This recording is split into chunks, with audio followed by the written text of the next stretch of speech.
l'entraide, promouvoir l'entraide entre les membres, veiller au renforcement de capacités des différents membres, promouvoir l'épanouissement des membres et la visibilité de leurs activités. Comme valeur, nous avons le professionnalisme, le dévouement, l'innovation et la solidarité. À ce jour, l'AC1000 compte 183 membres, donc 45 femmes. Nous organisons des webinaires périodiques en fonction du besoin professionnel du MIL. N'hésitez pas à nous rejoindre en nous contactant à notre adresse ac100024@gmail.com. Nous avons l'honneur ce jour d'accueillir deux professionnels engagés, notamment Urbain Serge Kene, sociologue consultant en suivi évaluation, project manager à Oversize Group. Kene est également membre actif de l'AC1000. Il cumule plus de 14 ans d'expérience dans la planification de développement, la gestion de projets et l'évaluation de réponses humanitaires. Il a mené de nombreuses missions avec les agences des Nations Unies et des ONG dans des contextes de crise, notamment au Cameroun, en République centrafricaine et en République du Congo. Ses travaux portent sur le droit de l'homme, le genre, la protection de l'enfance, la cohésion sociale et l'inclusion des groupes vulnérables. Son expertise terrain fait de lui un acteur clé de l'évaluation dans un contexte complexe. Nous avons aussi Blaise Djoko, spécialiste en évaluation, urbaniste et sociologue du développement.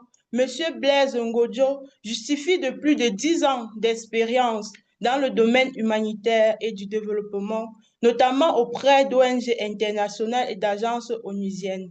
Il est reconnu pour son expertise en collecte, traitement et analyse de données avec une spécialisation en évaluation et recherche.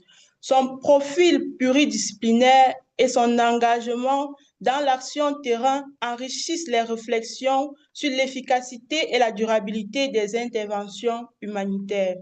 Et moi-même, je suis Vanel Gagoum, Community Manager à AC1000. Nous vous invitons à poser toutes vos questions dans la session questions-réponses ou dans le chat. Nos experts ne manqueront pas de vous répondre à la fin des interventions. Nous invitons à présent Blaise Ngodjo pour la première partie des présentations. Je vous remercie.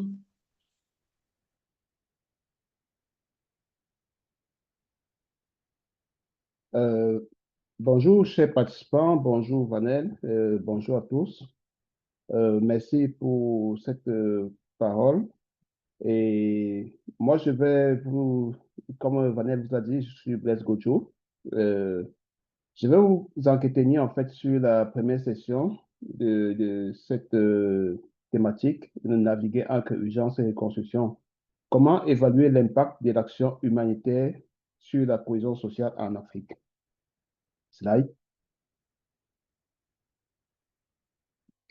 OK, pour ce faire, on va dans un premier temps parler du contexte, comprendre le trio urgence, reconstruction et cohésion sociale. Donc, à cet effet, on va faire une clarification par rapport au cadre conceptuel. Le cadre conceptuel et la cohésion sociale. On va parler de la manifestation de la cohésion sociale au sein de la société ou au sein d'une communauté. Comment est-ce que la cohésion sociale se manifeste au sein d'une communauté? On va par la suite présenter l'impact de l'action humanitaire sur la cohésion sociale. Comment est-ce que l'action humanitaire impacte la cohésion sociale?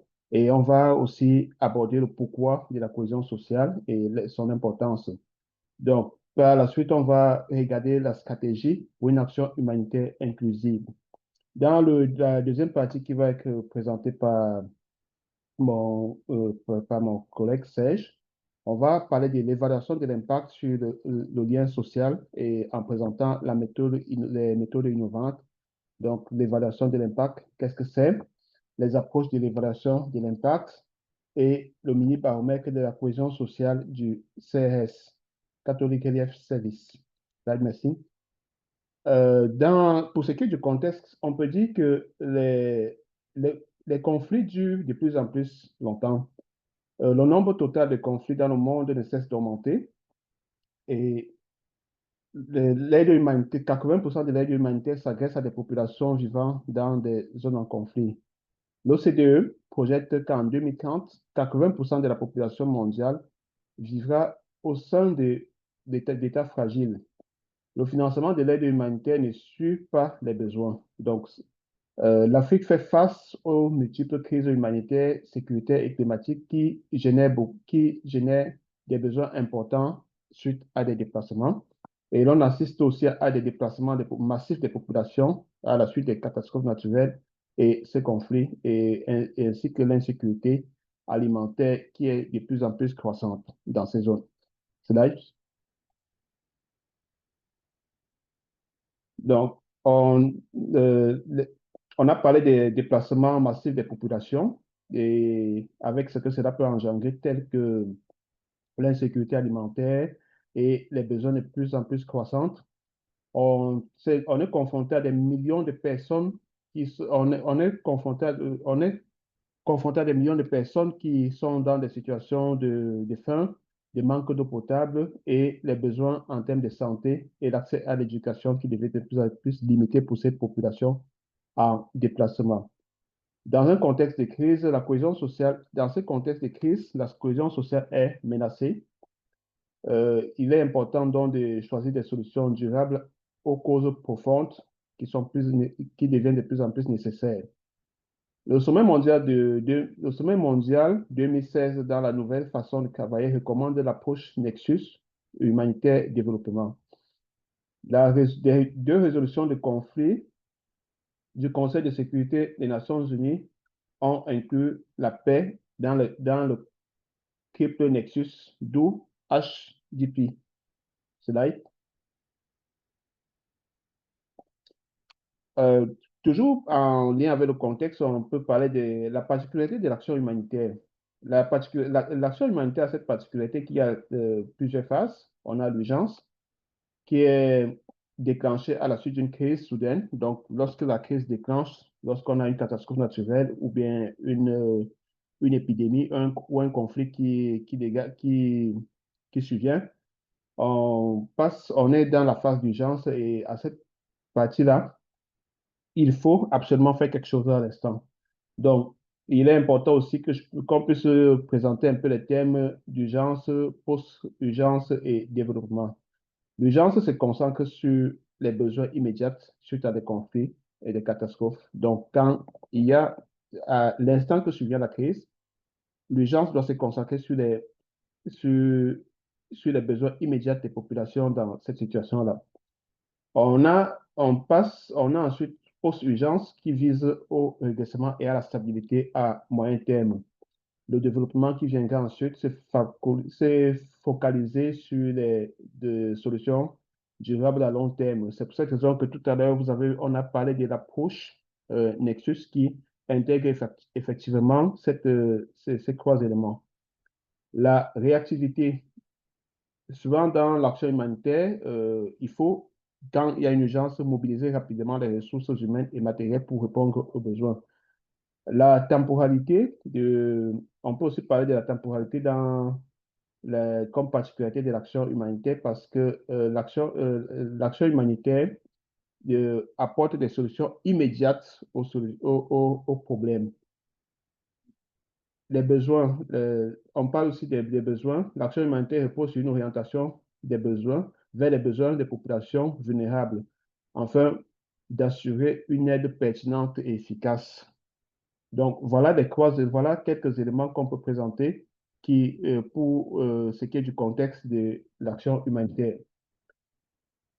Slide. Donc, pour cette partie, on va parler du créneau d'urgence, reconstruction et cohésion sociale.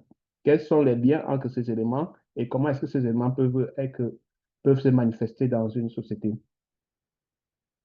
L'action humanitaire, l'ANL définit l'action humanitaire comme une action visant à protéger et sauver des vies, à prévenir et atténuer des souffrances humaines, à répondre aux besoins fondamentaux et immédiats des populations et à promouvoir leurs droits tout en réduisant leur vulnérabilité, en renforçant leurs capacités.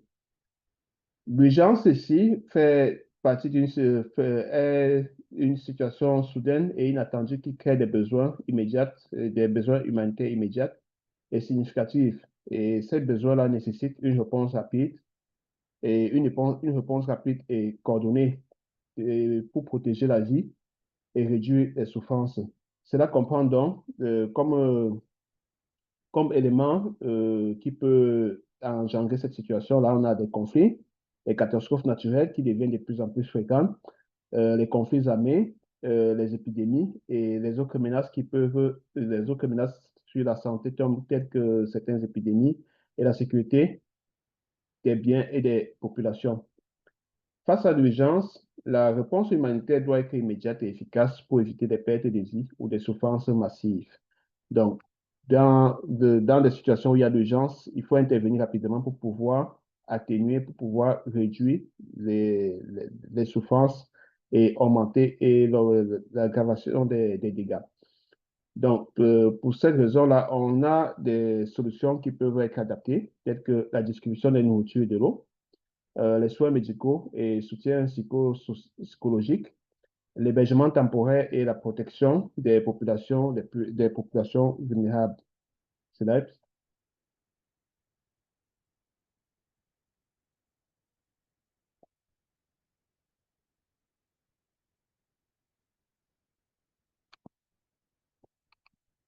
On parle aussi dans le cadre de la planification conceptuelle, on parle aussi de la reconstruction. La reconstruction qui est un processus de rétablissement d'une communauté ou d'une société après une catastrophe. Et dans cette phase-là, on essaie de reconstruire les infrastructures, d'affecter les services, de remettre en place des services et les logements, l'installation de cette population et les moyens de subsistance, ainsi que les moyens de subsistance qui peuvent être dans les zones, qui peuvent être les activités génératrices de revenus dans cette zone-là. Et ce processus vise à pouvoir permettre à la communauté, à cette communauté-là de pouvoir se réinstaller dans cette zone, de pouvoir comme reprendre une vie normale. L'évaluation de l'impact, l'évaluation de l'impact. L'évaluation de l'impact humanitaire consiste à mesurer les effets positifs ou négatifs, parce qu'il ne faut pas croire qu'il y a seulement des effets positifs dans une action humanitaire. Il peut avoir aussi des effets négatifs. Les effets négatifs, positifs ou négatifs, intentionnels ou non, sur les bénéficiaires directs et indirects d'une intervention ou d'un ensemble d'interventions. Elle vise à comprendre les changements significatifs et durables qui peuvent être attribués à l'intervention en établissant une situation contrefactuelle, ce que cette situation a produit sur l'intervention pour comparer aux résultats. Donc, dans cette phase, on évalue ce qui était avant et ce qui a été fait par la suite et quels sont les changements qui ont été effectués au sein de cette communauté-là.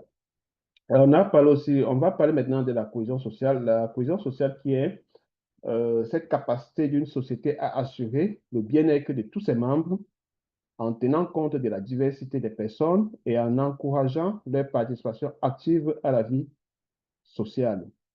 Et là, il faut faire une différence entre la cohésion sociale horizontale et la cohésion sociale verticale. Slide. Donc, la cohésion sociale est déterminée par la force et la qualité des relations horizontales et verticales dans une société. Et cette cohésion sociale horizontale et verticale sont des éléments importants pour pouvoir apprécier le niveau de cohésion sociale dans une société. Cette figure-là représente un peu euh, représente un peu le lien entre la cohésion sociale, les liens sociaux horizontaux et verticaux dans une société. Donc, on a, dans une société, par exemple, dans une communauté, le lien économique, on peut utiliser le lien économique, quels sont les échanges de services ou des biens entre la population déplacée, par exemple, et la population haute. On peut aussi évaluer le lien, la participation à la vie sociale et légitime des institutions. Comment est-ce qu'il y a une participation active de ces deux communautés dans la vie de la société, de la communauté? Les liens communautaires, comment est-ce que cette population déplacée ou la population haute s'intègre au sein des groupes identitaires? Ces éléments permettent de pouvoir d'apprécier les liens sociaux verticaux euh, entre, liés à l'État. Maintenant, on a les liens horizontaux qui permettent d'évaluer l'intégration entre les groupes et les individus dans, par leur identité sociale. Slide.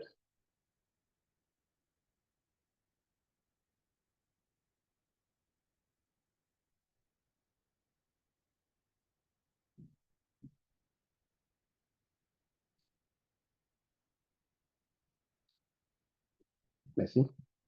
Comment est-ce que la cohésion sociale se manifeste au sein d'une société ou une communauté?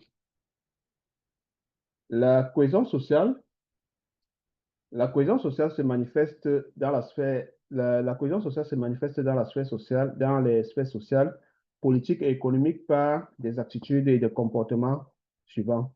Donc, tout à l'heure, je vous ai présenté, je vous ai expliqué cette pyramide-là qui présentait un peu le cadre conceptuel de la cohésion sociale où on a vu les liens comment est-ce que, à partir des liens qui existent entre les communautés, donc les déplacés, les populations hautes ou la population réfugiée, comme les liens qu'on peut prendre en compte pour pouvoir évaluer cette cohésion sociale-là. Donc, ici, on parle de la confiance, la réciprocité, la réciprocité et les liens entre les citoyens et les groupes de la société. Donc, là, c'est le lien horizontal. Tout à l'heure, je vous ai parlé de ça. Le contrat social entre les personnes détenteurs de droits et les autorités garantes de droits à tous les niveaux. Donc, au niveau local, au niveau régional, est-ce que la population déplacée, par exemple, dans une zone peut accéder au même service que la population haute, au même service administratif que la population haute? Parce que si dans une société ou bien dans une localité donnée, la population déplacée ne peut pas avoir accès à certains services, ça veut dire là qu'il y a un problème de cohésion sociale au sein de cette communauté-là. Les relations entre les acteurs du marché, donc les consommateurs, les producteurs et autres, y compris les fonctionnaires d'État élus ou nommés. Donc, cette relation-là entre les acteurs du marché, donc si par exemple dans une localité X, il y a une population déplacée qui ne peut pas écouler leurs produits, par exemple, sur le marché local, parce que la population haute ne peut pas acheter leurs produits. Ça veut dire là qu'il y a un problème de cohésion sociale au sein de cette communauté-là. C'est là, s'il vous plaît.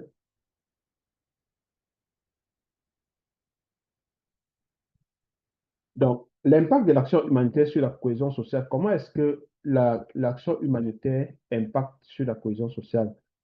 L'action humanitaire joue un rôle essentiel dans le renforcement de la cohésion sociale, ceci en favorisant la solidarité et l'entraide entre les communautés. Donc, cela peut se manifester, cela a comme effet une société où l'action humanitaire joue un rôle important ou bien où l'action humanitaire est mise en œuvre en respectant les principes de ne pas nuire. On va assister à la réduction des inégalités. Donc, l'action humanitaire doit permettre de réduire les inégalités au sein de la communauté. Donc, la réduction des inégalités, on parle de réduction de vulnérabilité, réduction de la disparité économique et sociale qui peut exister entre les populations. Le renforcement du lien social, ceci se passe par la mobilisation des bénévoles et des organisations locales d'aide humanitaire pour créer les groupes de soutien et d'encouragement dans, entre les groupes. La stabilité et la résilience. Dans les zones touchées par les crises, l'aide humanitaire contribue à stabiliser les conditions de vie et à renforcer la résilience des communautés face aux défis futurs. La promotion de la paix en répondant aux besoins fondamentaux des populations, elle aide à prévenir les tensions et les conflits, les conflits liés à la précarité. Donc, vous pouvez remarquer là que l'action humanitaire, lorsqu'elle est mise en œuvre, lorsqu'elle est mise dans une œuvre dans une communauté, doit pouvoir intégrer tous ces éléments. Donc, intégrer tous ces éléments, la participation communautaire, la participation communautaire, la participation de la population haute, l'implication de la population, des populations, la prise en compte de toutes les couches, toutes les couches, toutes les catégories de population dans une zone doit aider à pouvoir renforcer ou bien développer cette cohésion sociale. C'est là. En quoi est-ce que la cohésion sociale est importante? La cohésion sociale, le conflit, généralement les conflits découlent parfois des divisions liées à la gestion des ressources, liées à des injustices, liées à des inégalités ou à la mauvaise gouvernance. Donc, ça, ce sont des cas vraiment récurrents dans la zone du Sahel. Et plus particulièrement, je prendrais le cas du Cameroun, par exemple, dans l'extrême nord, où on a assisté depuis ces derniers temps à les conflits entre éleveurs et agriculteurs, donc liés à la transhumance. Donc là, ça pose un problème de gestion des ressources. Euh, voilà un peu des situations ou bien des situations qui génèrent des conflits. Donc maintenant, pourquoi est-ce que la cohésion sociale est importante? Elle est importante parce que les interventions de la cohésion sociale s'attaquent à ces causes-là, aux injustices, à la gestion des ressources, à l'inégalité. Comment est-ce que la justice sociale, quand on parle de la justice sociale ici, quand on parle de la justice sociale, c'est l'équité entre les communautés, donc ne pas marginaliser certaines communautés. Ça permet de pouvoir répondre à ces besoins, à renforcer la cohésion sociale au sein de la communauté. Les sociétés qui coopèrent au-delà des clivages sont les plus susceptibles de profiter des fruits de la cohésion sociale tels que la sécurité personnelle et la stabilité, la stabilité et la paix. Donc, les sociétés où on défie en fait le clivage social, le clivage, les approches basées sur l'ethnie ou bien sur le statut d'une personne dans une zone, renforce en fait la sécurité personnelle et la stabilité et la paix dans cette zone-là. Les communautés et les sociétés socialement cohésives sont mieux placées pour prévenir, gérer, atténuer et transformer les conflits violents. L'approche Nexus, qui vise à intégrer les actions humanitaires, de développement et de la paix, reconnaît que la cohésion sociale est un élément crucial pour la résilience des communautés et la prévention des conflits. Slide. Donc, rendu à cette partie, nous avons nous avons présenté un peu comment est-ce que la cohésion sociale se manifeste dans une communauté, l'importance de la cohésion sociale, qu'est-ce qui peut qu'est-ce qui peut fragiliser ou bien nuire à cette cohésion sociale, qu'est-ce qui déclenche parfois même des conflits dans certaines communautés. Donc, on a parlé de tous ces aspects-là. Et maintenant, il est important que lors de l'action humanitaire, quand elle est mise en œuvre ou bien quand des situations arrivent, il est important de pouvoir évaluer cet impact-là. Et pour le faire, on utilise des approches ou bien des approches conventionnelles. Et cette partie, je vais passer la parole à Serge pour pouvoir présenter comment est-ce qu'on évalue concrètement cet impact et les méthodes innovantes qui sont utilisées dans le cadre de cette évaluation. Je vous passe la parole, Vanel.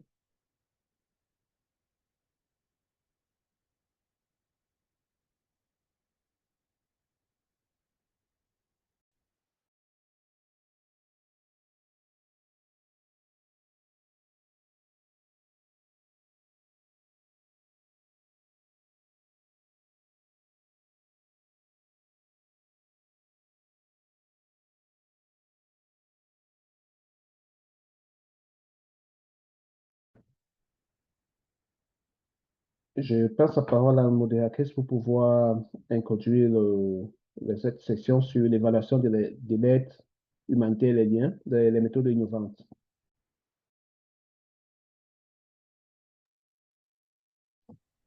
Merci Serge pour ces éclaircies précieux sur la dynamique entre l'urgence et la reconstruction, ainsi que la cohésion sociale. Nous allons poursuivre avec la seconde partie qui porte sur évaluer l'impact de l'aide humanitaire sur le lien social, méthode innovante. Cette partie vous sera présentée par Hubin Serge Kene.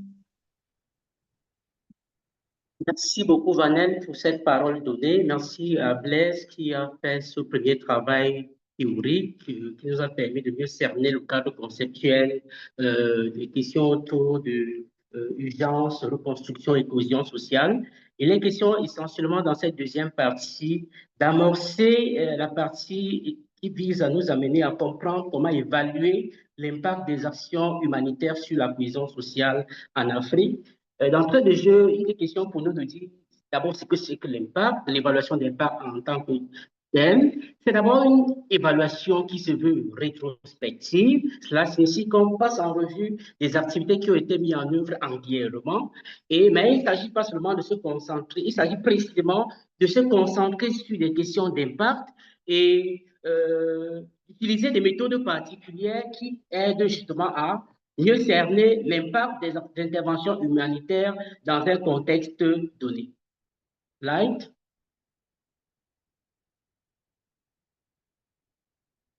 Alors, de façon générale, comment définir l'impact? Les définitions sont nombreuses et généralement non stabilisées. Si on s'inspire de la définition étymologique qui vient du latin impactus, qui veut dire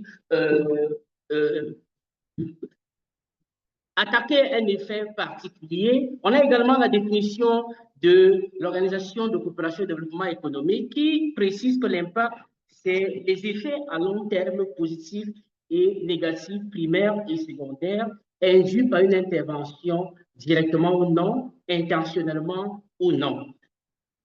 Slide. Alors, l'impact peut aussi être compris comme tous les effets possibles. Slide suivant. Donc, l'impact peut également être perçu comme tous les effets possibles d'une intervention. Et ces effets peuvent être appréhendés sous deux prismes. Le prisme des effets voulus, escomptés, et le prisme des effets non voulus. En termes d'effets voulus, on parle aussi d'effets désirables qui regorgent ce qu'on appelle globalement parfois des effets de levier. Cela suppose que parfois une intervention est conduite pour obtenir un objectif défini, mais au bout de l'intervention, la communauté peut récolter des effets qui initialement n'étaient pas prévus dans les interventions. Je prends un exemple dans le cadre d'un projet réalisé par l'Organisation internationale pour les migrations à l'extrême nord, le projet GYPI, Gender and Youth Promotion Initiative, qui initialement a inclus dans son panel d'activités le renforcement de capacité des organisations locales de mise en œuvre. Il se trouve qu'à travers ce renforcement de capacité, les organisations ont eu la capacité d'élaborer et de monter des projets bancables et de les soumettre à d'autres bailleurs et obtenir des financements. Alors, cette action qui est issue de la mise en œuvre de cette activité, une activité particulière, est appelée dans ce contexte les effets de levier. On a également ce qu'on peut appeler les retombées positives ou alors toutes les synergies positives qui émergent de la mise en œuvre d'un projet. Mais de l'autre côté, il y a également ce qu'on appelle le panel des effets indésirables, qui sont des effets non voulus, ce que les sociologues appellent globalement effets pervers, qui émanent de la mise en œuvre d'une action particulière.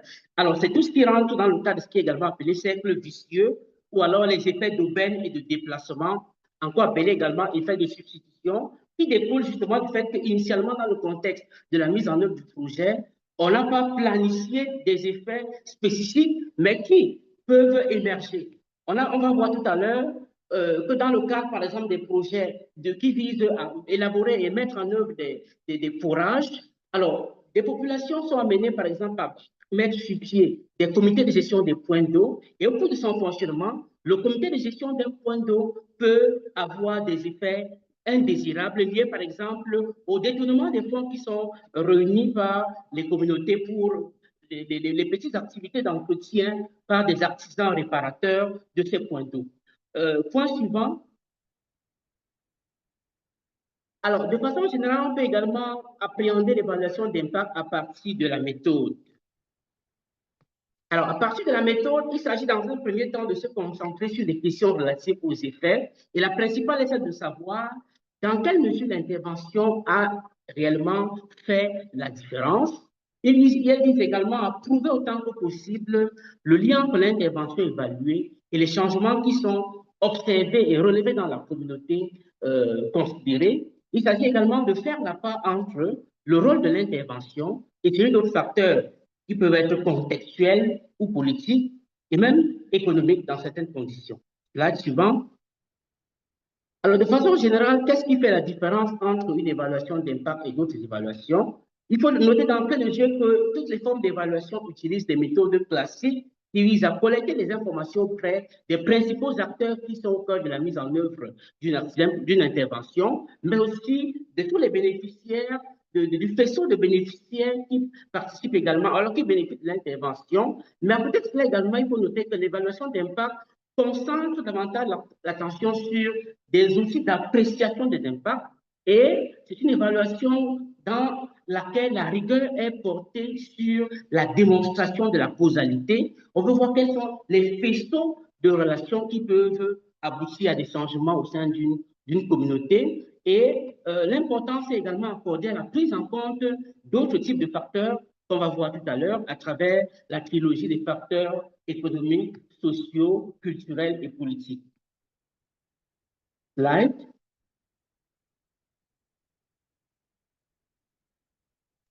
Alors, on a également un certain nombre d'approches qui peuvent être convoquées dans l'évaluation d'impact. Alors, il n'existe pas une approche unique pour estimer l'impact, mais dans chaque évaluation, il faut se demander quelle est la meilleure approche selon le programme ou le projet évalué, selon le contexte de mise en œuvre, ainsi que selon les conditions dans lesquelles l'évaluation est élaborée et conduite, ainsi que les objectifs d'apprentissage. Et on sait qu'habituellement, les évaluations visent principalement deux objectifs. Dans un premier temps, la redevabilité et dans un second temps, l'apprentissage. Slide suivant. Alors, de façon générale, on peut noter que le choix de la bonne méthode est fonction, premièrement, des questions d'évaluation. Mais une fois qu'on a les questions d'évaluation qui habituellement sont élaborées à partir de thèmes de référence et qui sont parfois également approfondies à partir de la compréhension que font les consultants qui exploitent les thèmes de référence, des questions essentielles qui sont proposées par le commanditaire d'une évaluation. Mais il faut également noter qu'il est important de prendre en compte les caractéristiques du programme qui sont en relation directe avec les questions d'évaluation. Et à partir des caractéristiques du programme, on peut, sur la base de l'inventaire des méthodes disponibles, choisir les méthodes qui sont les mieux à même à aider l'intervenant à mieux adresser les questions d'évaluation et finalement à aller vers la sélection d'une méthode qui est appropriée pour conduire l'évaluation, en fonction des cibles qui sont également impliquées et en fonction des types d'activités qui sont menées. On peut être amené à quantifier les résultats d'une activité ou alors à produire des indicateurs essentiellement qualitatifs qui visent à cerner les ressentis, les opinions et perceptions des bénéficiaires sur des activités ou alors sur des programmes qui ont été mis en œuvre. Slide suivant. Alors, quelques indicateurs peuvent aider à mieux apprécier la cohésion sociale qui a été suffisamment élaborée par le collègue Blaise à l'entame de cette présentation. Il s'agit d'une part de l'aspect socioculturel où l'accent est mis sur la relation saine au-delà des clivages, de la vision de l'autre et même de l'interdépendance qui peut exister entre les membres de la communauté. Et en termes d'indicateurs, on peut avoir par exemple le pourcentage de participants qui disent se sentir les bienvenus dans leur communauté. Alors, en dehors de l'aspect socioculturel, on peut avoir également l'aspect économique qui met l'accent sur l'allocation des ressources publiques, l'accès aux possibilités économiques. Et en termes d'indicateurs, on peut avoir, par exemple, le pourcentage de personnes marginalisées qui pensent qu'elles ont un accès égal aux opportunités de moyens d'existence. On peut aller au-delà et avoir également le pourcentage de personnes qui estiment avoir obtenu un emploi suite à une intervention. dans la mesure où on a des interventions, par exemple, IMO, dans les communautés marquées par des crises de cohésion sociale, qui visent justement à procurer de l'emploi aux jeunes à travers des activités de construction des routes, des ponts ou alors de construction de mares d'eau pour faciliter l'abreuvage, par exemple, aussi bien de la communauté locale, surtout dans les contextes où l'accès à l'eau est difficile, ou alors du bétail, pour des communautés qui sont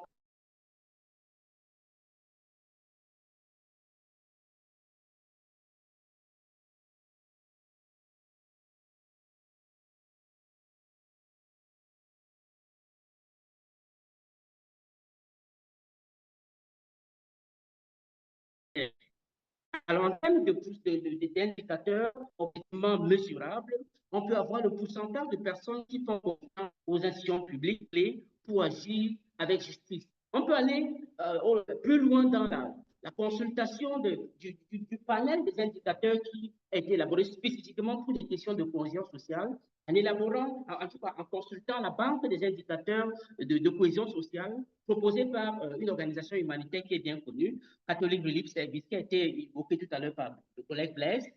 Slide suivant. Mais il est important d'indiquer que dans la recherche des méthodes appropriées pour évaluer la cohésion sociale, on ne peut pas faire l'économie des méthodes visuelles, notamment il s'agit essentiellement de passer en revue des documents de politique, stratégie, des rapports et d'autres documents de programmes et de projets, des rapports d'études et d'enquêtes de déplacement des populations, ainsi que les rapports annuels conjoints de programmes, les documents sur la cohésion sociale et même sur la résilience, tous les travaux académiques qui ont été conduits éventuellement par des universitaires dans une zone d'intervention humanitaire peuvent également être capitalisés lorsqu'on veut évaluer l'impact de l'action humanitaire. Mais à côté de la revue documentaire, on a les entretiens individuels et semi-structurés qui permettent justement de se rapprocher des personnes ressources au niveau central, local, notamment les personnes en charge d'un programme ou d'un projet, les services techniques gouvernementaux qui sont impliqués dans la mise en œuvre. On peut avoir, dans le cas du Cameroun, les services de l'administration territoriale qui gèrent les questions de paix. On a également les leaders traditionnels et religieux qui sont très souvent impliqués dans toutes les activités qui visent à instaurer ou consolider la paix dans les communautés, ainsi que les ONG spécialisées sur les questions de cohésion sociale et même de peace building. Et à côté de cela, également, on peut mentionner l'importance des groupes de discussion dirigés avec des groupes aussi bien divers des communautés, notamment les groupes de personnes exerçant des activités génératrices de revenus, les divers comités qui sont mis en œuvre dans le cadre dans des contextes du genre. On peut avoir des comités de cohésion sociale, des comités de gestion des points d'eau, des comités visant à promouvoir la lutte contre les violences basées sur le genre et bien d'autres. Mais pour recueillir, cela permet de recueillir justement leurs opinions et perceptions ainsi que les changements observés dans la mise en œuvre du programme ou du projet visant à corriger une situation humanitaire.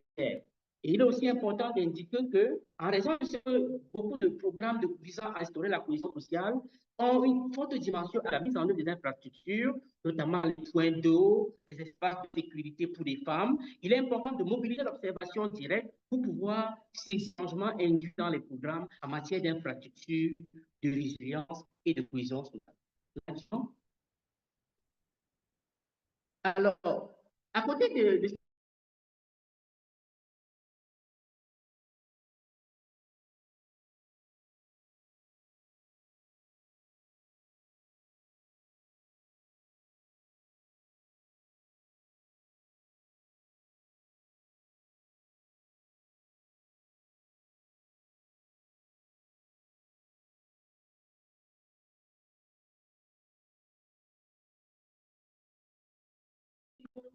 aussi la population. Alors, on a sur ce plan-là un exemple, par exemple, qui vise à saisir les changements sur les taux d'emploi et même de chômage dans la population des femmes ou des hommes. Et il faut noter que cela est bien différent des approches où l'on mobilise des indicateurs qualitatifs qui visent pour la plupart du temps à saisir les jugements ou les perceptions des bénéficiaires, des activités qui ont été conduites et qui mobilise pour l'essentiel des témoignages, des groupes de discussion, des interrogatoires visant à apprécier les interventions et de capter justement la satisfaction qu'ont des bénéficiaires de la mise en œuvre de l'intervention. Slide suivant. Alors, en dehors des méthodes usuelles, nous avons également la possibilité, lorsqu'on entreprend de mesurer l'impact des interventions humanitaires sur la cohésion sociale, de faire recours à l'approche outcome harvesting, autrement appelée l'approche de la collecte des effets. Il s'agit en réalité d'une approche d'évaluation qui a été mise au point par le consultant indépendant d'origine brésilienne, Ricardo Wilson Group, et un certain nombre de collègues, et qui est utilisé très souvent pour collecter, interpréter et même analyser les changements produits par les acteurs du développement social. Et c'est une approche qui est habituellement utile dans le cas où l'action se déploie dans un contexte de complexité caractérisé par une mobilité des populations dans un environnement circonscrit. Parfois, les trajectoires des acteurs ne sont pas linéaires. On a donc une possibilité de mettre en place une approche multistratégique pour pouvoir apprécier les différents effets des activités sur les populations. Alors, cette approche a également cette caractéristique d'être novatrice, puisqu'elle vise à récolter les changements les plus significatifs présents dans un champ d'action donné, pour ensuite établir une relation plausible de contribution entre les actions ou projets de développement, projets humanitaires. Alors, les acteurs sociaux, développement et des changements sont approchés justement pour mieux saisir ces changements. Et l'une des caractéristiques également de l'approche de récolte des effets, c'est cette capacité à dégager les grandes tendances en ce qui est des changements induits par la mise en œuvre des interventions. Il faut indiquer que cette approche est également utile lorsque les effets et même les produits, les activités et les résultats ne sont pas suffisamment précis ou mesurables au moment de la planification des interventions. Slide suivant. Alors, habituellement, les méthodes de récolte des effets s'appuient sur 5 grands types de changements. On peut avoir des changements sur le plan fonctionnel et organisationnel, sur le plan des relations partenariales entre les différentes organisations existantes dans la communauté, parfois de ressortissants d'origines diverses. On a également les politiques ou les normes qui régissent la vie sociale ou communautaire, ainsi que les pratiques d'intervention et même l'activité ou l'action qui a été effectivement mise en œuvre dans la communauté.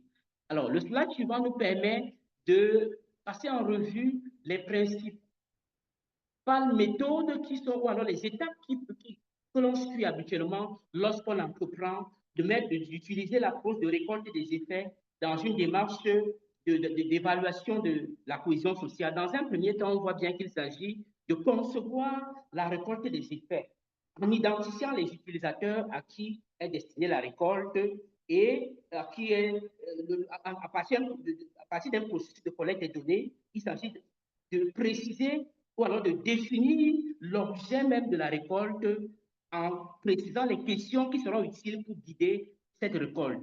Le deuxième temps, c'est la recherche documentaire et la formulation des déclarations des faits.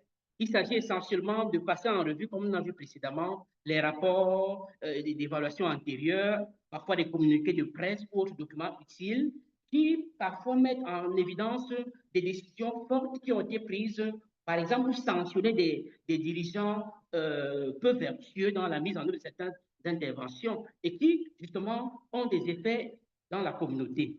On a également le troisième moment qui consiste à s'engager avec les sources pour pouvoir compléter et collecter les effets. Alors, dans ce moment-là, il est essentiellement question de s'appuyer sur des sources humaines, des récolteurs qui peuvent s'engager directement auprès des informateurs pour examiner les déclarations des faits en fonction de l'examen des documents qui a été effectué précédemment, à l'étape de la revue documentaire.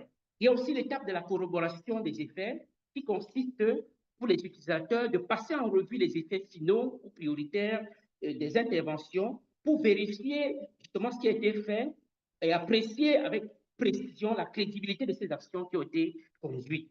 Alors, le cinquième moment consiste à analyser et interpréter les résultats. Il s'agit pour les récolteurs de classer et analyser tous les effets qui impliquent un certain nombre de sources.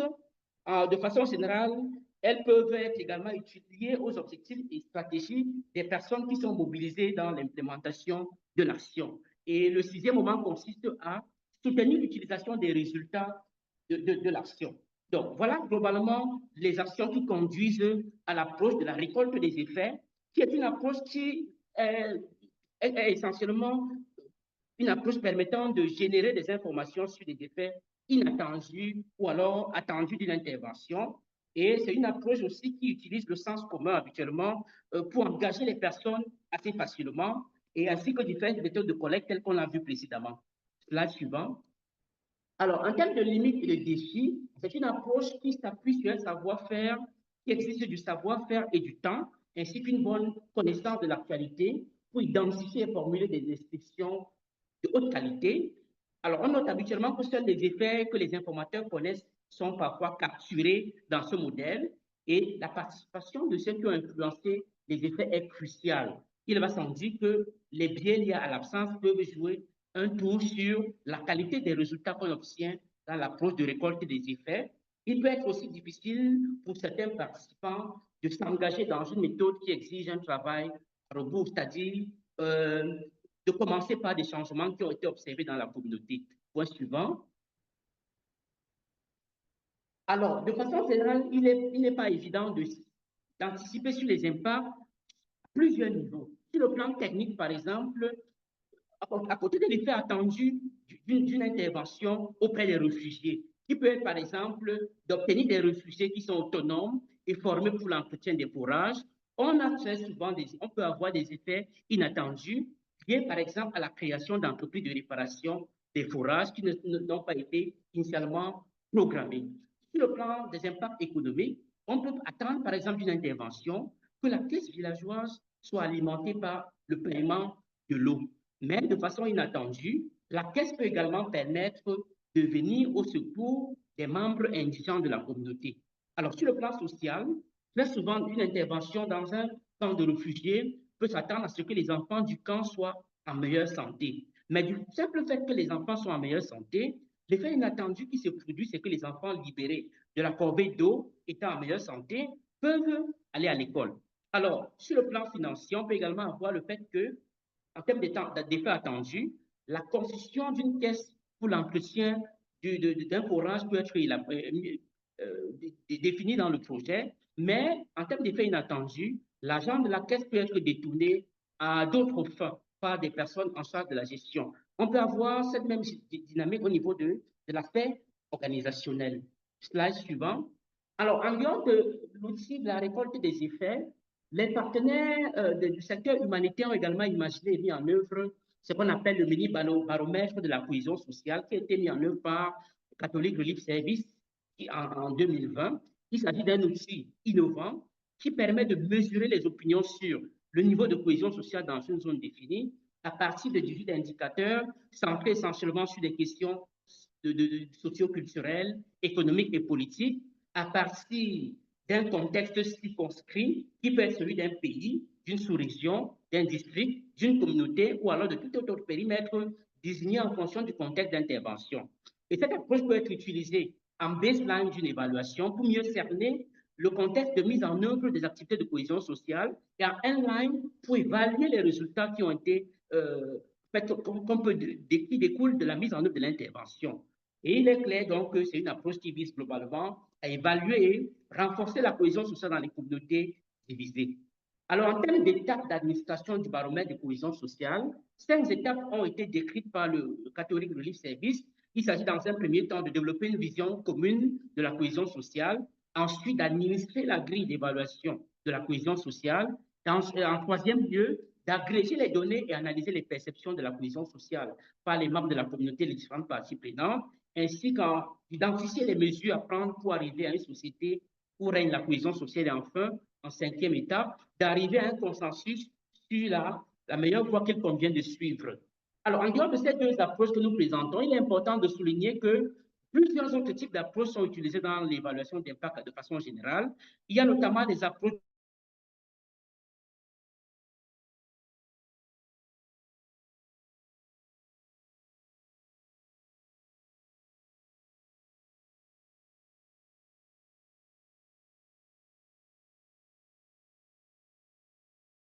assessment, approche EGRA ou alors des approches early grade mathematics assessment qui visent à évaluer les compétences des élèves qui bénéficient de l'intervention aussi dans la lecture d'une part qu'en mathématiques d'autre part. On peut avoir également des enquêtes d'opinion, qui sont des approches très souvent utilisées, des enquêtes de perception, autrement appelées dans le monde anglo-saxon perception survey, et même l'analyse de contenu qui est une approche très familière à toutes les personnes qui mobilisent des approches qualitatives. Alors, de façon globale, il est important de dire que 4 modèles d'évaluation d'impact qui s'appuient, par exemple, sur ce qu'on appelle méthode avant-après, où des sujets sont affectés sur une base aléatoire à un groupe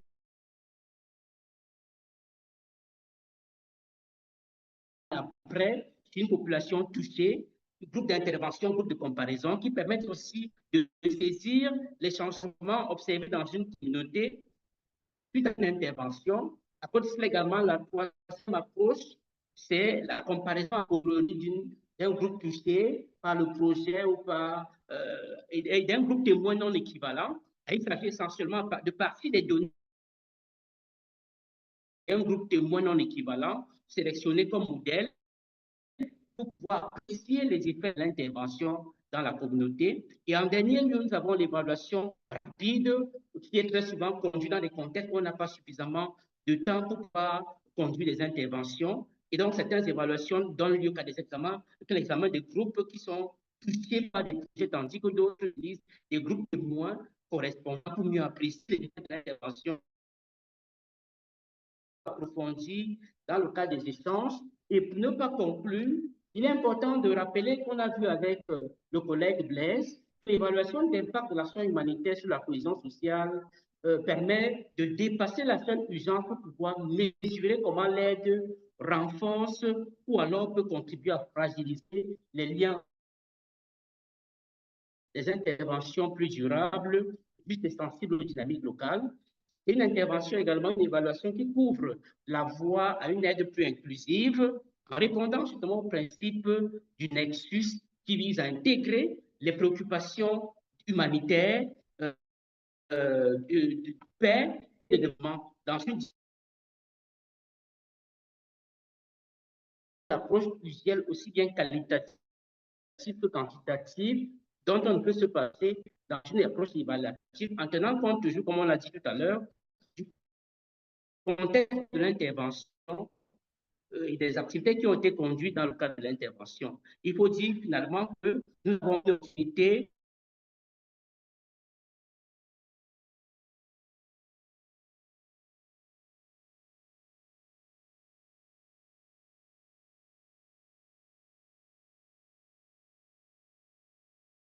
midi dans le cadre de cette semaine de l'évaluation globale et il reviendra certainement de nous poser quelques questions pour pouvoir approfondir certains aspects qui sont passés dans la présentation. Merci à vous pour votre bonne attention. Vanessa. Merci, Hubin, pour cette présentation enrichissante. Actuellement, nous allons continuer avec la session de questions-réponses. Nos experts vont vous donner plus d'explications sur des éléments que vous n'avez peut-être pas cernés. Nous allons premièrement commencer par la question d'un spectateur anonyme qui pose la question de savoir c'est quoi l'approche Nexus? Chers panélistes, vous avez la parole.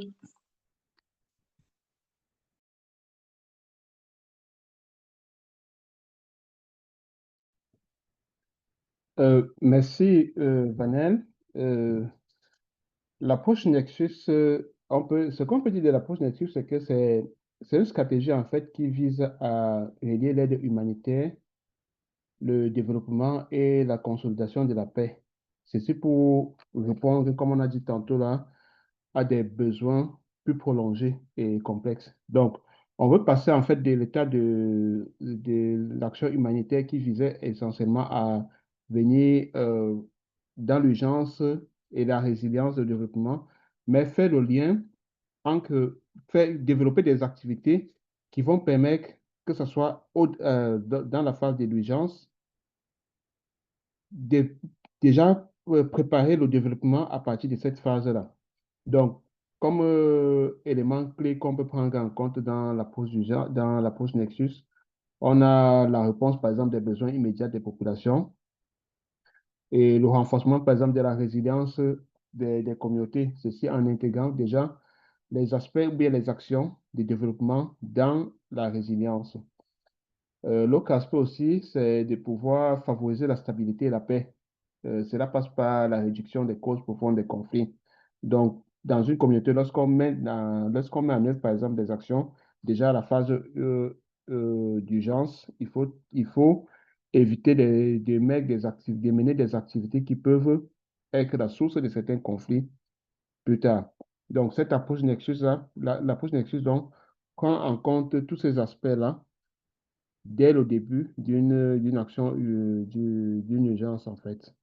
Donc, voilà ce qu'on peut dire. Ça permet aussi d'éviter la dépendance à long terme de l'aide humanitaire et encourager les solutions durables les solutions durables pour les populations affectées. Merci, Blaise. Nous avons également la question de Gédéon Allah. Il aimerait savoir quel rôle peuvent jouer les autorités locales, les chefs traditionnels ou les jeunes dans le processus de cohésion sociale. Également, quel est le type de projet ou programme qui pourrait rapprocher davantage les habitants sur cet élan?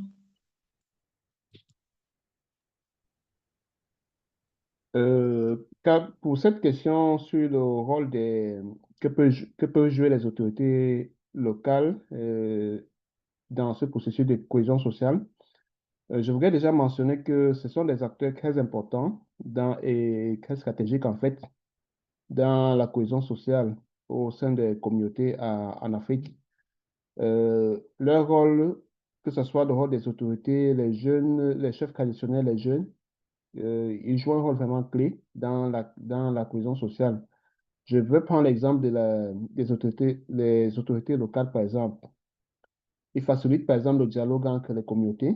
Donc, ils mettent en place, par exemple, des politiques et quand ils mettent, par exemple, en place des politiques inclusives, ça soutient le développement des initiatives les initiatives de développement, par exemple.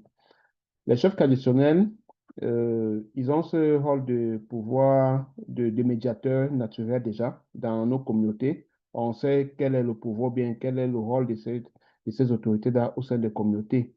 Cela passe par en préservant, par exemple, les valeurs culturelles, en favorisant, par exemple, les résolutions pacifiques des conflits. Parce que dans bien nombre de communautés, parfois ce qu'on appelle la justice communautaire, ou bien il y a dans chaque chefferie, par exemple, il y a parfois, quand il y a des problèmes, la résolution commence généralement par là. La résolution de ce problème ou bien de ce conflit commence par les chefs traditionnels avant parfois même d'aller dans la justice, au niveau de la justice. Les jeunes, ça, c'est leurs engagements aussi. Ils ont aussi un rôle clé parce que leurs engagements ou bien leur capacité à mobiliser les réseaux sociaux, par exemple, aujourd'hui, permettent de pouvoir créer des ponts entre les différentes générations des groupes sociaux. Donc, que leur manière de communiquer ou bien les actions que ces jeunes peuvent mettre en œuvre contribuent vraiment à renforcer cette cohésion sociale-là.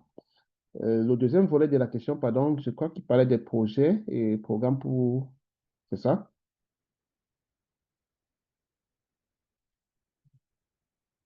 Allô, Vanel? Non, c'est cela. Et effectivement, bon, comme projet ou programme de renforcement de cohésion sociale, on peut avoir, par exemple, les ateliers de dialogue intercommunautaire où, où on organise où on organise les ateliers et dialogues, les ateliers intercommunautaires pour promouvoir la paix et la compréhension mutuelle. Les programmes de formation pour les chefs traditionnels, par exemple, pour les aider à mieux gérer les conflits, pour les aider à mieux gérer les conflits et encourager le vivre ensemble. On a par exemple, on a aussi les initiatives solidaires qui sont des projets locaux visant à renforcer les liens entre les habitants, et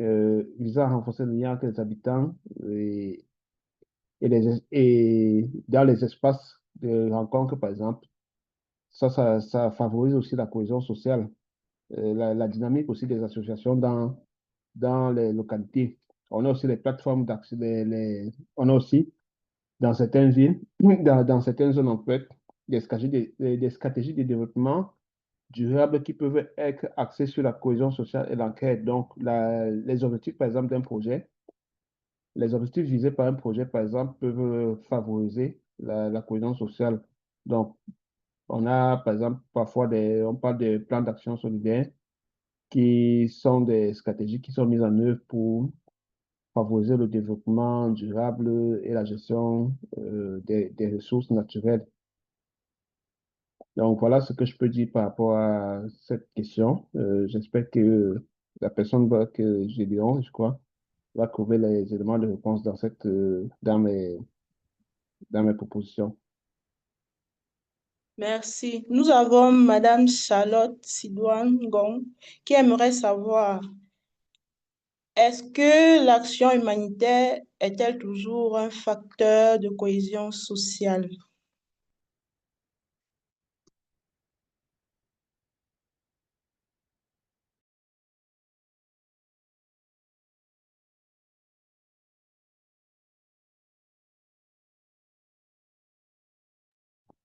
Tu réponds ou bien je peux aller? Oui, je peux répondre. Ok, vas-y, merci. Donc, merci beaucoup pour cette question. Est-ce que l'action humanitaire est toujours un facteur de cohésion sociale?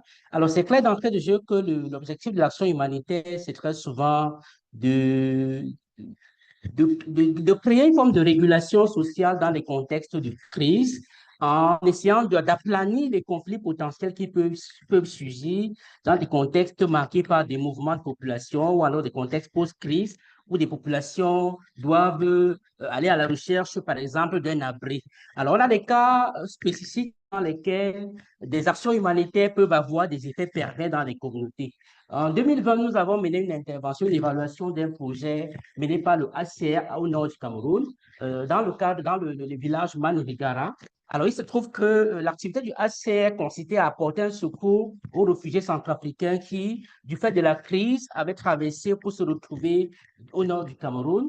Et dans ces contextes-là, justement, la plupart des interventions qui étaient conduites visaient à apporter des secours aux populations installées dans une localité où ils n'étaient pas précédemment propriétaires. Alors, ils arrivent nouvellement et les populations hôtes mettent à leur disposition un espace et dans lesquels ils peuvent obtenir des abris, des acteurs humanitaires, obtenir des aides en termes d'appui, en cash et autres types d'appui tels que les formations pour des jeunes qui ont besoin de l'insertion. Mais il se trouve que justement, l'action a suscité disons, des remous dans les communautés qui estimaient que elles ont accueilli des réfugiés, mais des réfugiés sont plutôt mieux traités qu'elles, qui habituellement vivent dans des conditions également critiques.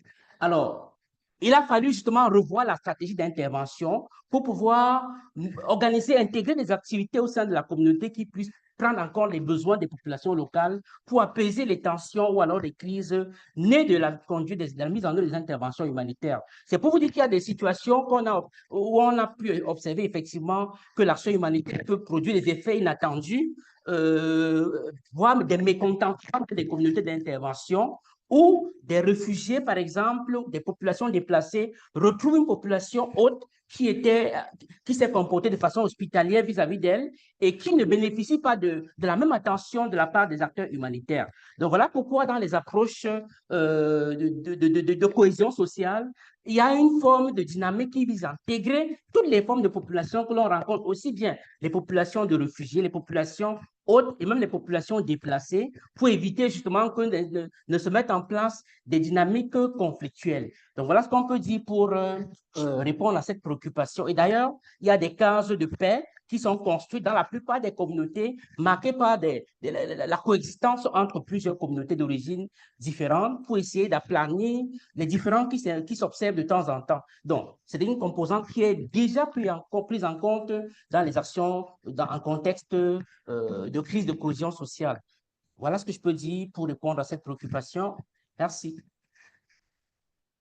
Merci, Hubin. Nous avons Monsieur Kini qui aimerait que Serge Hubin revienne à nouveau sur l'explication de l'approche Outcome Harvesting.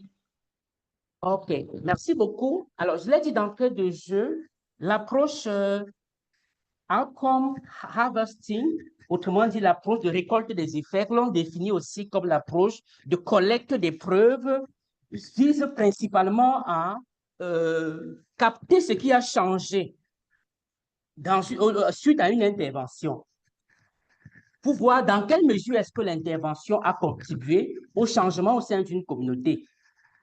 Il s'agit essentiellement d'une approche d'évaluation dans laquelle les évaluateurs, les responsables des subventions, les gestionnaires, ainsi que les acteurs des programmes, identifient et formulent les effets dans des contextes où les relations de cause à effet ne sont pas pleinement identifiables ou connues. Alors, c'est une approche qui met en branle un certain nombre d'acteurs sur lesquels s'appuie justement le mécanisme de récolte des effets. Alors, pour conduire une activité de récolte des effets, il faut mobiliser les récolteurs en fonction des situations qui sont habituellement des personnes extérieures à l'intervention, mais il faut aussi mettre l'accent sur les sources, qui sont des personnes de terrain qui connaissent très bien l'intervention et dans quelle mesure l'intervention a atteint justement ce nombre de personnes. Il s'agit également de mettre à contribution les utilisateurs de la récolte, qui sont des personnes, des organisations qui commandent justement la récolte des effets, qui sont aussi les organisations qui ont mis en œuvre les interventions. Et ces utilisateurs doivent être absolument impliqués dans la prise de décision sur la conception ou même sur l'approche qu'il faut mettre en œuvre dans la collecte des effets, proprement dit.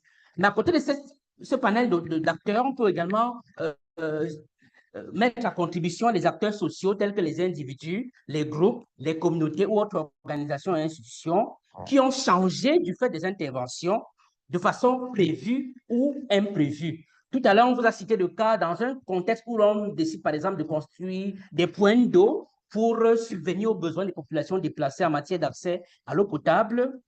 Sur place, il y a des entreprises de réparation de ces points d'eau qui peuvent surgir et contribuer à leur manière à la réparation des points d'eau défectueux. Et lorsqu'on engage dans un processus de récolte des effets, il faut également interroger ces acteurs qui initialement n'étaient pas des parties prenantes clairement identifiées dans la mise en œuvre, mais qui au cours de la mise en œuvre ont pu saisir l'opportunité des pannes des points d'eau pour pouvoir s'implanter dans les localités et susciter certainement des appels d'intervention de la part des organisations qui mettent en œuvre. Et puis également la partie liée aux agents de changement, qui sont des personnes ou les organisations qui ont effectivement influencé les effets identifiés. Et une dernière catégorie non moins importante, c'est surtout ce qu'on appelle les corroborateurs, qui sont des personnes très souvent indépendantes, autrement dit des tiers bien formés et qui peuvent avoir la capacité justement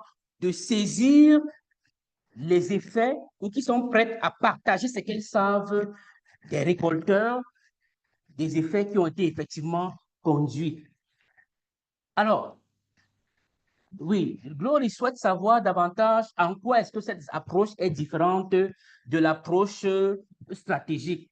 Alors, l'approche de la récolte des effets, c'est une approche qui, justement, se met en œuvre dans des contextes où initialement, on n'avait pas clairement défini les effets d'une intervention au début de la mise en œuvre. Alors, dans l'approche stratégique, il est possible d'avoir une connaissance des effets qui ont été clairement précisés au début de l'intervention. Donc, très souvent, l'on mobilise la récolte des effets dans des contextes suffisamment particuliers. C'est cela qui peut justifier peut-être la différence qu'on peut avoir entre cette approche-là et ce que vous avez appelé l'approche stratégique. Merci.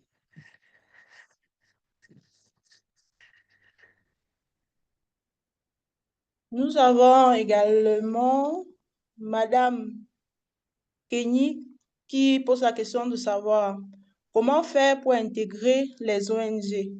Nous souhaitons aussi avoir cette expérience et toucher du doigt les réalités, surtout quand nous faisons face à des conditions difficiles que les ONG mettent en place dans leur recrutement, même pour faire le volontariat ou un stage.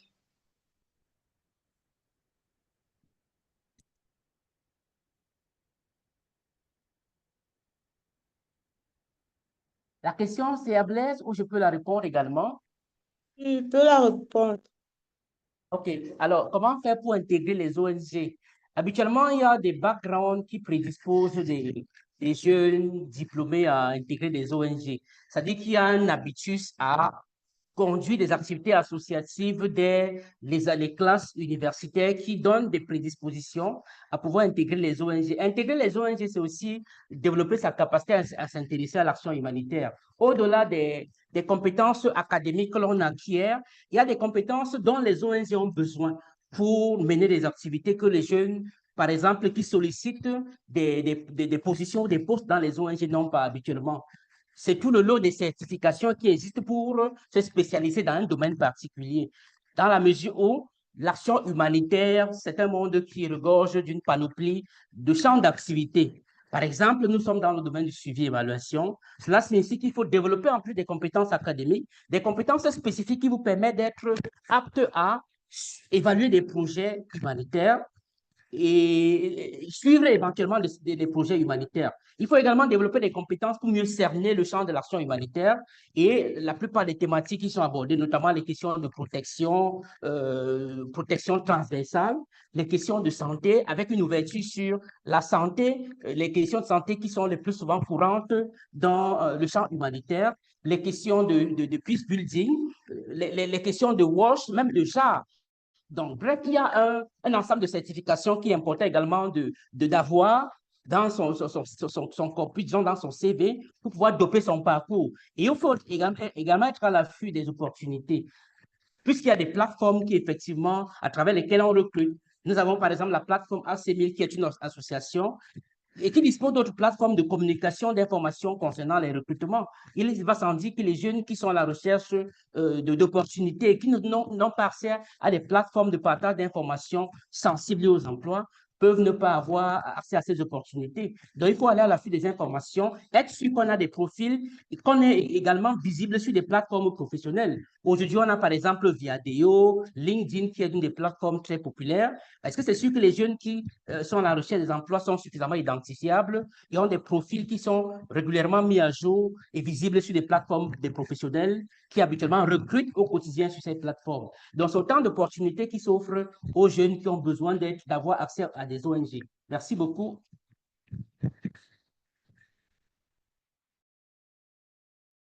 Nous te remercions, Hubin, pour ces interventions.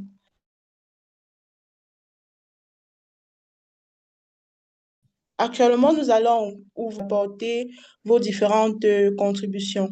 Pour des personnes qui voudraient s'exprimer en live, vous êtes invités à juste lever la main et nous allons vous permettre de vous exprimer. Je vous remercie.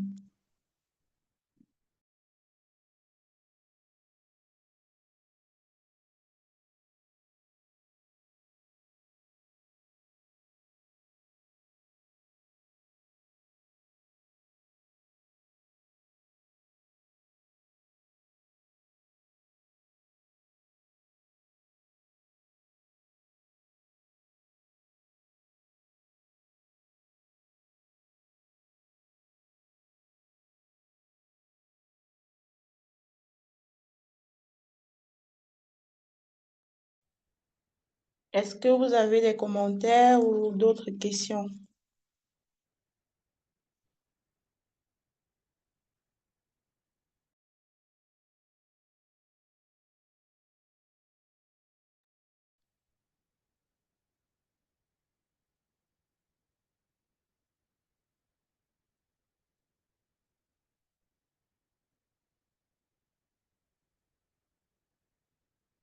Étant donné que nous avons épuisé toutes les questions que vous avez posées, nous allons donc poursuivre.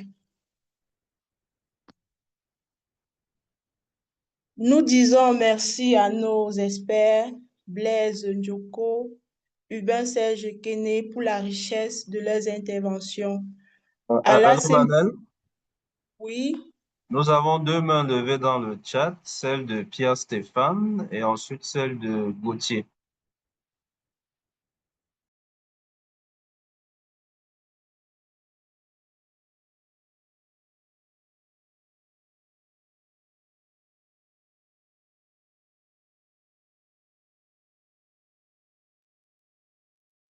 merci, Monsieur Gauthier. Vous avez la parole.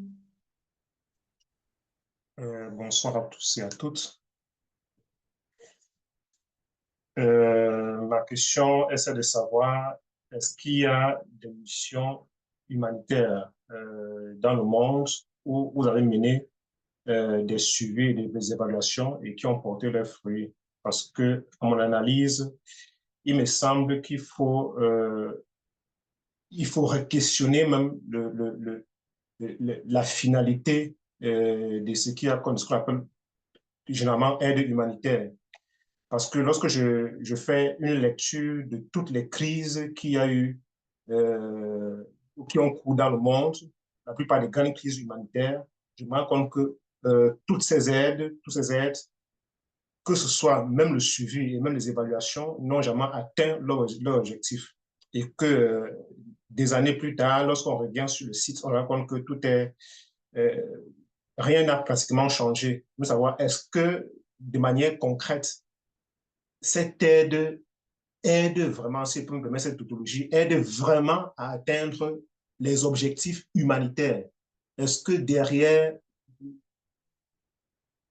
cette intention, ou du moins ce projet, cette envie, ou ce qu'on nous présente comme désir d'aider, est-ce qu'il n'y a pas une finalité peut-être idéologique qui se cache derrière?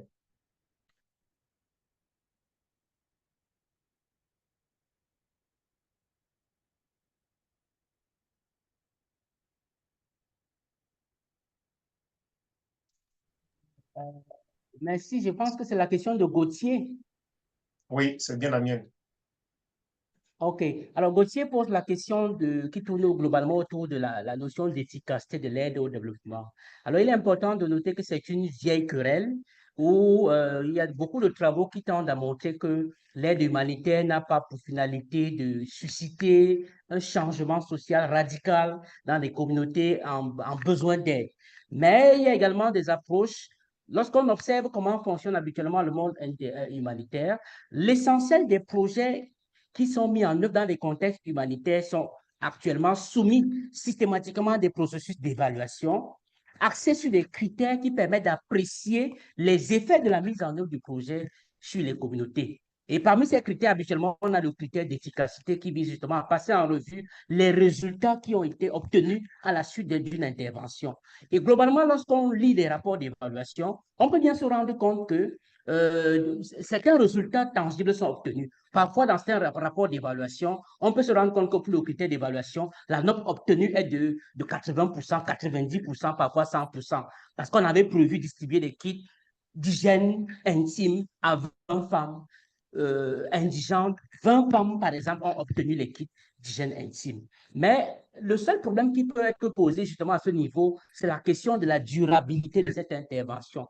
Parce que c'est une intervention qui très souvent est ponctuelle dans un contexte où les besoins sont immenses et c'est une intervention qui est très ciblée, parfois sur une population de 1000 déplacés. L'intervention va cibler 150 ou 200 déplacés. Et quand on va venir faire l'évaluation de l'intervention, parfois le résultat peut être qu'effectivement le projet a permis de créer des conditions d'autonomisation de la femme. Si on avait intégré des paramètres liés à l'autonomisation de la femme ou alors des activités liées à l'autonomisation de la femme.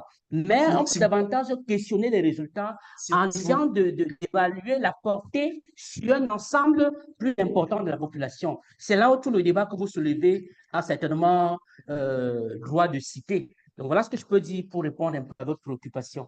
Est-ce que Blaise peut éventuellement compléter? Si vous permettez que je rebondisse, je vais prendre deux cas, une étude comparative entre ce qui se passe actuellement à Gaza en Palestine Et la grande crise qu'il y a eu en Centrafrique, qui a fait en sorte qu'il y ait énormément de réfugiés centrafricains se retrouvent du côté Cameroun, à l'est Cameroun, parce que j'ai une connaissance qui a travaillé dans ce projet-là pour la Croix-Rouge au niveau de l'est Cameroun. Et je comprends que lorsqu'on parle d'aide humanitaire, il s'agit des besoins urgents. C'est-à-dire qu'il y a une population qui ne peut pas, qui en même temps est en train de fuir les bombes, en train de fuir la guerre, ne peut pas travailler, ne peut pas se nourrir, ne peut rien faire, ne peut pas aller à l'école, bref, ne peut pas se prendre en charge. Il faut déjà, de manière urgente, les nourrir pour 2 ou 3 jours. Mais est-ce que l'aide humanitaire consiste simplement à donner à manger aux gens? Ah, c'est d'un. Parce que quand je regarde, par exemple, ce qui se passe à Gaza, on se contente simplement de donner à manger aux gens. Or, ça ne résout pas le problème en amont. Il faut résoudre le problème en amont. Et c'est en ça que consiste véritablement, c'est en ça que consiste véritablement l'humanité de l'aide. Parce que l'humanité de l'aide doit pouvoir redonner une humanité à cet homme ou à ces personnes qui ont besoin d'aide. C'est ça, parce que quand on parle d'aide humanitaire, ce n'est pas seulement donner à manger. Donner à manger, ça fait partie des besoins de base. Mais l'aide humanitaire, c'est d'abord la capacité de vivre comme homme. Et cette capacité de vivre comme homme, c'est aussi la paix, la paix intérieure. C'est-à-dire que c'est ça, créer les conditions pour que la personne s'épanouisse. Ça fait partie de l'humanité de l'aide.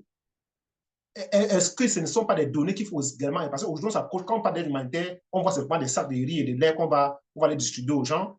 C'est tout ça. Est-ce qu'on pense même à l'éducation de tout ce qui cause toutes ces crises humanitaires?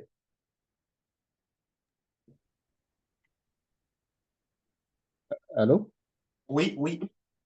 Oui, merci Gauthier. Je vais prendre la parole pour ce qui est de ta question, tu as répondu là. En fait, ta question que tu poses, c'est de savoir si tu remets un peu en cause l'aide humanitaire comme n'étant pas une action véritablement durable ou bien véritablement nécessaire pour la population, compte tenu de ce que tu as remarqué dans le cadre de certains projets. Donc, dans le cas de jeu, je voudrais préciser qu'on ne peut pas, il faut discerner l'action humanitaire de l'urgence et l'aide au développement. Donc, ça, vraiment, il faut faire cette différence-là.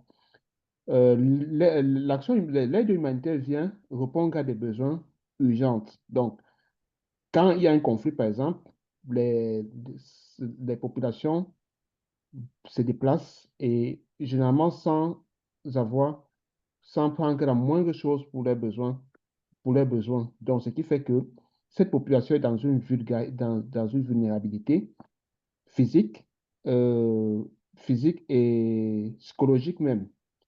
Donc, il est nécessaire dans cette situation-là d'apporter d'abord des éléments tels que l'abri, la nourriture, l'eau, l'accès à l'eau. C'est pour sauver des vies.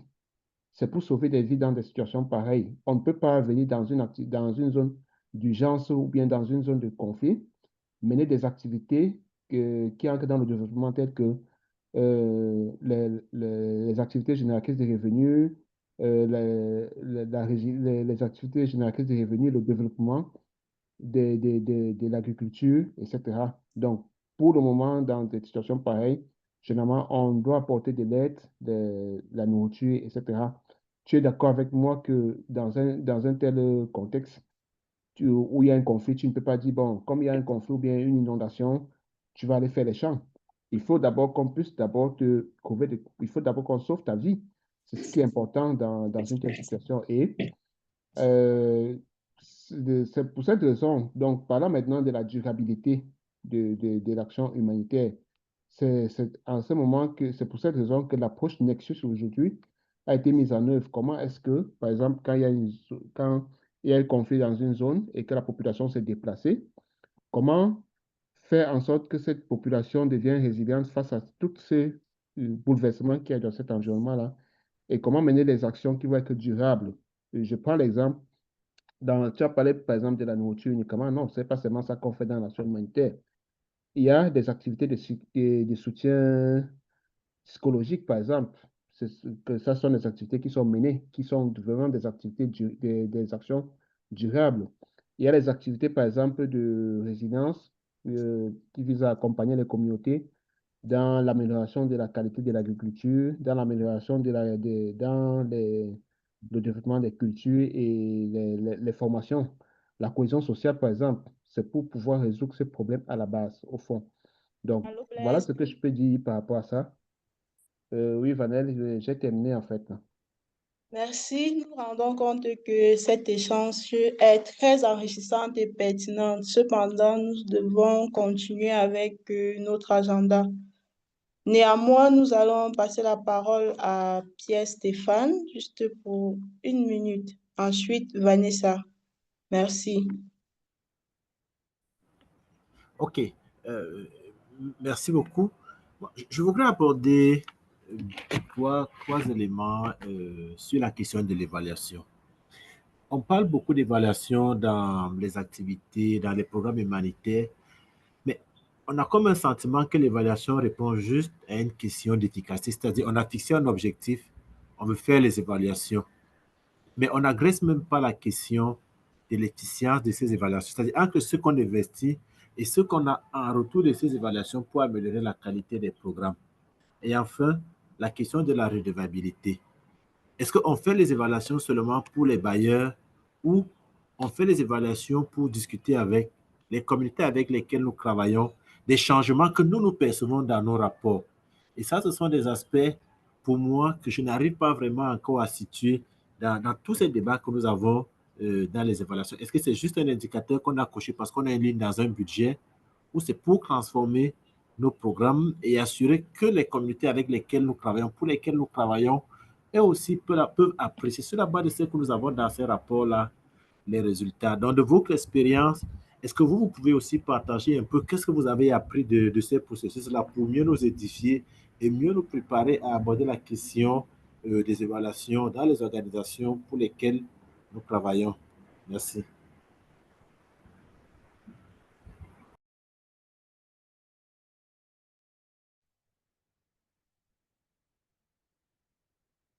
Nous invitons Hubin à répondre à Pierre-Stéphane. Merci. D'accord, merci beaucoup Pierre-Stéphane pour cette question axée sur l'efficience des évaluations et même de la redevabilité de l'évaluation.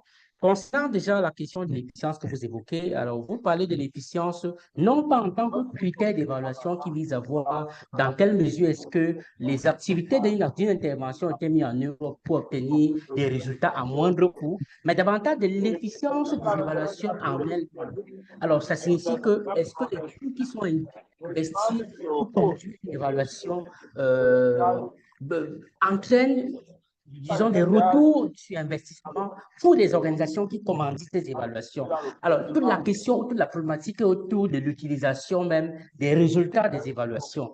Les firmes qui conduisent les évaluations ne sont pas celles qui sont supposées mettre en œuvre elles-mêmes les recommandations issues des évaluations. Une fois qu'on a terminé un processus d'évaluation, il y a une phase qui consiste parfois à produire ou à proposer pour le commanditaire un plan d'action de mise en œuvre des recommandations issues de l'évaluation. Il revient donc aux différentes parties prenantes, qu'on appelle les utilisateurs de l'évaluation, de pouvoir capitaliser ces résultats ou alors ces recommandations précisément pour pouvoir corriger un certain nombre de pratiques qui ont été observées lors de la mise en œuvre d'un projet et pour corriger justement certaines de ces actions ou alors pour copier des actions qui ont été, ou alors des leçons qui ont découlé de la mise en œuvre de l'intervention et les appliquer dans d'autres programmes ou projets similaires dans le même contexte ou dans d'autres contextes. Vous convenez donc avec moi que la question de l'efficience ne se pose pas pour l'évaluateur en lui-même, qui livre un service, mais pour celui qui a la capacité d'utiliser les résultats de cette évaluation. Bien évidemment, la question de la redevabilité est au cœur de tout processus d'évaluation. Je l'ai indiqué tout à l'heure, l'évaluation vise précisément à répondre à deux objectifs essentiels qui sont connus par les évaluateurs. Dans un premier temps, un objectif d'apprentissage parce que derrière tout projet mis en œuvre, il y a des leçons qu'on peut tirer, il y a des enseignements. Mais à côté de ces enseignements également, on peut avoir on doit rendre compte aux bailleurs, on doit rendre compte aux personnes qui ont mis en œuvre le projet, on doit rendre compte à la population qui a également été bénéficiaire du projet. Il y a donc des mécanismes qui peuvent être mis en œuvre qui ne sont pas suffisamment exploités parce que dans la mise en œuvre, dans la conduite des évaluations, parfois il y a des instances telles que les ateliers qui permettent justement à l'évaluateur de faire une restitution des résultats de l'évaluation pour que la population bénéficiaire puisse effectivement bénéficier ou alors prendre accéder aux différents résultats qui découlent de l'évaluation. Bon, c'est une activité qui n'est pas très souvent facile à mettre en œuvre, mais il revient justement aux commanditaires de l'évaluation de créer des conditions pour que dans la mise en œuvre des évaluations, ce principe de la redevabilité soit suffisamment suivi pour que, effectivement, la question de l'efficience que vous posez des évaluations en tant que telle ne se pose plus dans les mêmes termes que vous les posez. Donc, voilà ce que je peux dire pour répondre à votre question. Merci beaucoup. Merci. Ben, nous passons la parole à Vanessa pour sa Bonsoir à question. tous. Non, je n'avais pas une question, c'était juste pour rebondir sur la question de l'évaluation de M. Gauthier. Mais les deux intervenants précédents ont déjà bien étalé là-dessus. C'est bon, merci. Merci, Vanessa. Alors, nous disons merci à nos intervenants, Blaise Ndjoko, Hubin Serge Kepo,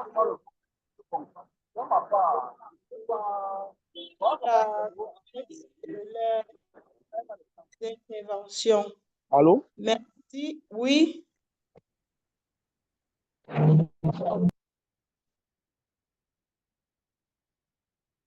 Oui. Allô? Oui, je vous écoute. Oui, merci. Je voulais juste apporter un petit ajout par rapport à M. Gauthier qui parlait de comment questionner l'humanitaire. Et je voulais dire, c'est juste que l'humanitaire, ce n'est pas seulement pour répondre aux conflits armés que les hommes ont créés. Mais si on prend par exemple le cas d'une catastrophe naturelle qui surgit ou bien d'une crise alimentaire, là, on ne peut plus questionner l'homme dans celui qui crée cette crise. Donc, du coup, là, l'humanitaire retrouve toute sa place qui est, n'est-ce pas, celle d'apporter l'assistance immédiate. Maintenant, par rapport au conflit armé, là, on peut questionner comment est-ce qu'en amont, on peut faire pour anticiper cela. Merci.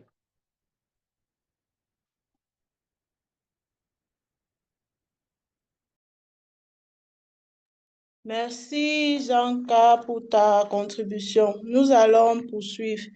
Pour les autres questions, nous aurons le temps de vous répondre. Vous pouvez laisser vos questions, nous allons répondre même par mail.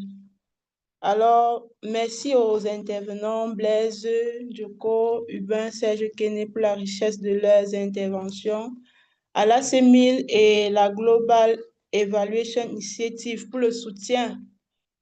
Nous disons également merci à chacun d'entre vous pour votre présence active et vos contributions. Nous retenons que la cohésion sociale est un levier crucial dans le contexte de crise et qu'elle doit être pensée dès la conception des projets. Nous avons également découvert que mesurer l'impact de l'action humanitaire sur le lien social nécessite une approche participative, contextuelle et innovante qui tienne compte des dynamiques locales. Nous espérons que ce moment de réflexion vous aura permis de mieux appréhender les enjeux et les opportunités autour de l'évaluation dans les contextes humanitaires. À présent, nous vous invitons à consulter notre calendrier pour les prochains webinaires et à suivre nos activités sur notre page LinkedIn. À cet effet, au mois de juin, plus précisément le 14 juin, nous aurons un autre webinaire sur l'analyse des données orientées 1000. En juillet, nous aurons l'apprentissage dans les programmes. En août, nous aurons le thème vers une vision 360. Comment faire converger Opération 1000 pour renforcer l'impact des projets? S'en suivra l'évaluation des projets et programmes en septembre, sans oublier la cartographie avec QGIS en octobre. Nous aurons également l'évaluation de la qualité de données en novembre, suivi enfin de la planification dans le MIL qui aura lieu en décembre. N'hésitez pas à nous rejoindre. Nous serons ravis de vous compter parmi nous à nouveau. Merci à tous et à chacun et à très bientôt. Une photo de famille.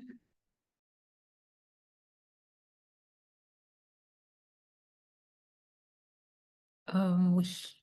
Désolée, bonjour encore. C'est juste pour répondre à Anel, le lien.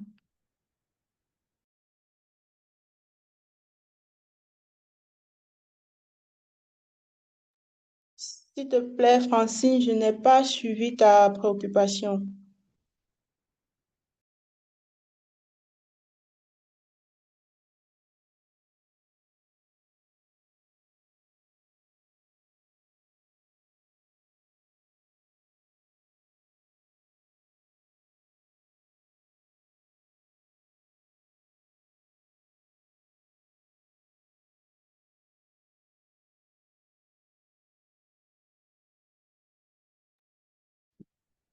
Allô, Francine, je ne t'ai pas écouté. Tu peux couper l'enregistrement, merci.